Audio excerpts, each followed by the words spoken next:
Good morning, students. Welcome to the first lecture of Formal Language and Automata Theory. Hope you all must be staying safe and healthy at home. First of all, I would like to introduce myself. I am Anuradha Sharma, Assistant Professor in the Department of Computer Science and Information Technology. In this semester, I am going to teach you Formal Language and Automata Theory. In today's lecture, I am going to give you the introduction of this course, what the course is all about, what we are going to study in this course, and what the course has to offer. First, let's see the syllabus of the Formal Language and Automata Theory. In order to download this syllabus, you can visit www.jru.edu.in. If you will see the syllabus contains regular language, which is accepted by a finite automata. We will also learn what are the different types of finite automata, how one finite automata machine can be converted to the another finite automata machine, what are the Chomsky hierarchy of languages, which are generally regular language, context-free language, context-sensitive language, and recursively enumerable language. We will study about push-down automata, what are the different types of push-down automata. We will also learn Turing machine and how Turing machine operates.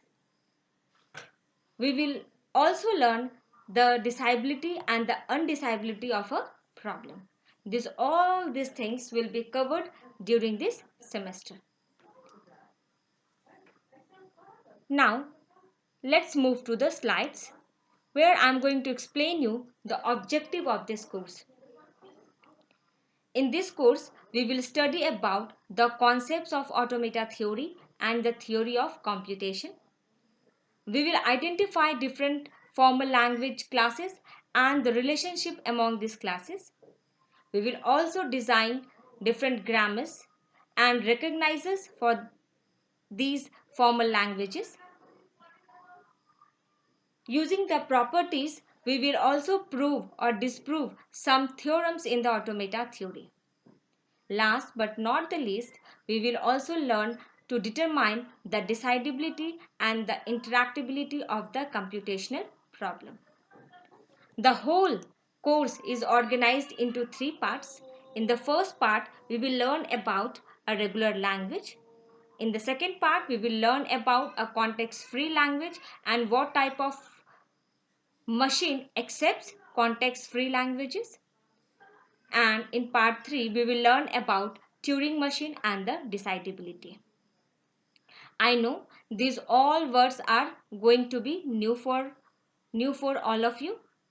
You have never heard about this regular language, context-free language, what is Turing machine. So no need to worry. I am going to explain each and every word in the coming classes. Now, let's have an introduction of the course. Formal language and automata theory is one of the most fundamental course of computer science. Or you can say that it is the fundamental and the abstract course of computer science. This subject is not going to make you learn any programming language or to develop any skill to build a computer. Yes, but you will get to learn why computer science is thought as a science in the past 50 years. This subject will make you understand the computer science as a science. It will help you to understand how people have thought about computer science as a science in the past 50 years. Then why it is considered as a science? Because what kind of things you really compute mechanically comes under the science, how fast and how much space does it take to do so. How the things really compute mechanically will be explained by one example. We have to design one machine that accepts a binary string ends with a 0. I am explaining you. We have to design a machine that accepts only a binary string which ends with a 0. If you if being a human being, how we will design this machine? We will think, if at the end of the string 0 will come, yes, the string will be accepted by the machine.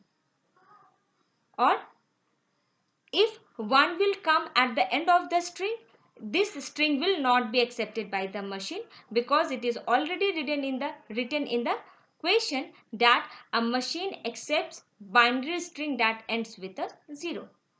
But how a machine will decide whether the string is accepted by the machine or not? At the end of the string, we will check whether if it equals to 0, yes, the string will be accepted by the machine, and if the strings ends with a 1, the string will not be accepted by the machine. If the machine is able to do this type of things, then yes, it can be considered as a science, because we have created this machine under some fundamental laws using technology. Now the next question is, what is an automaton? Automaton is a singular word, and the plural of automaton is the automata, which means a self-operating machine.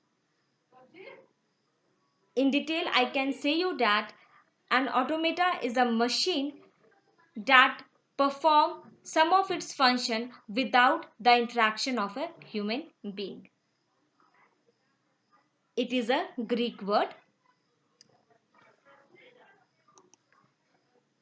and if we talk about the automata theory is a study of abstract computing devices or an abstract machine. It means during the processing, it does not require any interaction of the human being. Then a fundamental question comes in our mind. What different models of machine can do and cannot do? These things will be explained in the theory of computation.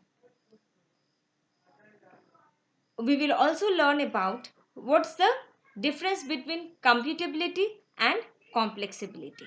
So, automata theory is an abstract computing device, or it is an abstract computing machine that perform its action without the interaction of a human being.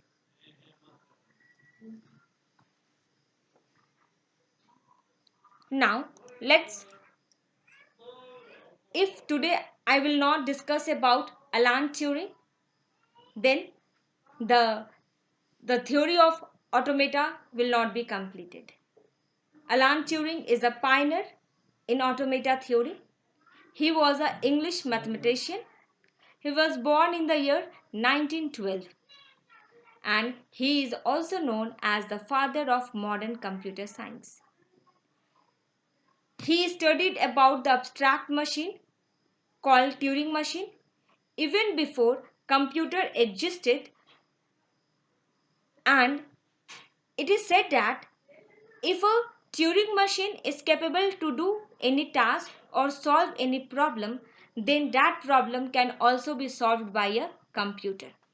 But if a problem is not solved by a Turing machine, then that problem is also not solved by a computer. Thus, the concept of computer is based on the Turing machine. Today I am also going to tell you about the Turing test. The Turing test was done by the Alan Turing. In the next lecture, I am going to tell you about the Turing test. Thank you.